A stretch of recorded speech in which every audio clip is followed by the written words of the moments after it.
Juana Inês de la Cruz foi uma das freiras mais extraordinárias da história. Ela era fluente em latim e outras línguas, especialista em vários assuntos e dedicada a todas as artes.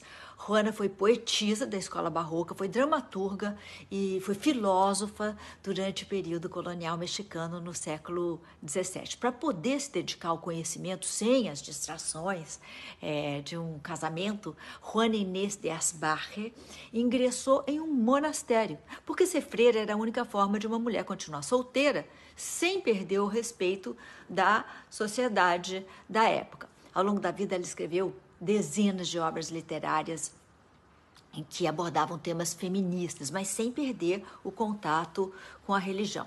Juana Inês de Asbarre nasceu em 1648 na Nova Espanha, que era o nome dado ao México do período colonial. Filha ilegítima de um capitão espanhol, ela foi criada só pela mãe. Apesar de abandonada pelo marido, do machismo que havia na época e do fato dela própria ser analfabeta, Dona Isabel conseguiu educar a menina sozinha e se tornou, assim, uma das maiores inspirações para aquela filha. Aos 3 anos de idade, Juana Inês já sabia ler e escrever e passou a infância inteira enfurnada na biblioteca do avô dela. Ela tentou frequentar a escola disfarçada de homem, mas a tentativa fracassou e sobrou mesmo foi a biblioteca como refúgio intelectual. Aos 5 anos de idade, ela já dominava princípios básicos de matemática. Aos 8, escreveu um poema sobre a Eucaristia. E antes de chegar à adolescência, ela tinha sido introduzida à filosofia clássica e era muito interessada em debates filosóficos e lógica grega. Aos 13 anos, Juana Inês era fluente em latim e na língua asteca, náhuatl. Chegou a dar aula desses idiomas. A garota chamou a atenção da corte real mexicana, claro, né? E aos 16 anos, ela se tornou dama de companhia do vice-rei e da esposa dele. Suas peças e poemas causaram espanto na corte, tanto pelo talento como pela ousadia. O poema Homens Tolos, olha o nome, por exemplo, responsabiliza os homens pelos males que eles provocam as mulheres, provocam, né? Nas mulheres e para depois acusarem essas mesmas mulheres de imoralidade. Apesar das controvérsias, Juana era adorada na corte. Muitos homens pediram a mão da poeta em casamento, mas ela estava interessada mesmo era no crescimento intelectual. Para continuar solteira e independente, em paz e ter acesso às maiores bibliotecas da colônia, Juana decidiu entrar para a igreja.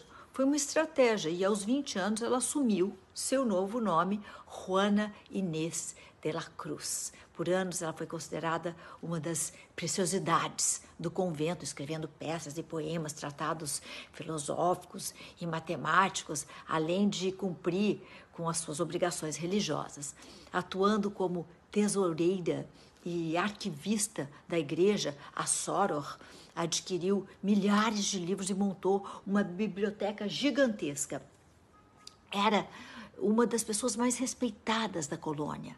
Ela era visitada por estudiosos, todo mundo que era os estudiosos mais importantes da época dela. No final do século XVII, no entanto, a franqueza e popularidade da Soror começaram a ser questionados pela ala conservadora da igreja. Em 1690, um bispo publicou uma crítica aos sermões de Juana, aconselhando-a a se concentrar em preces e não em debates. Ela respondeu que Deus não daria o intelecto às mulheres se não quisesse que elas o usassem. A discussão chegou ao arcebispo do México, que passou a censurar Joana até que ela perdesse todo o prestígio e o respeito que ela tinha conquistado. E, no fim, Juana Inês de la Cruz foi obrigada a parar de escrever e vender sua biblioteca de mais de 4.000 livros, além de ter que se desfazer de todos os instrumentos musicais e científicos que ela tinha. Por mais furiosa com essa perseguição, a freira não quis abandonar a vida monástica.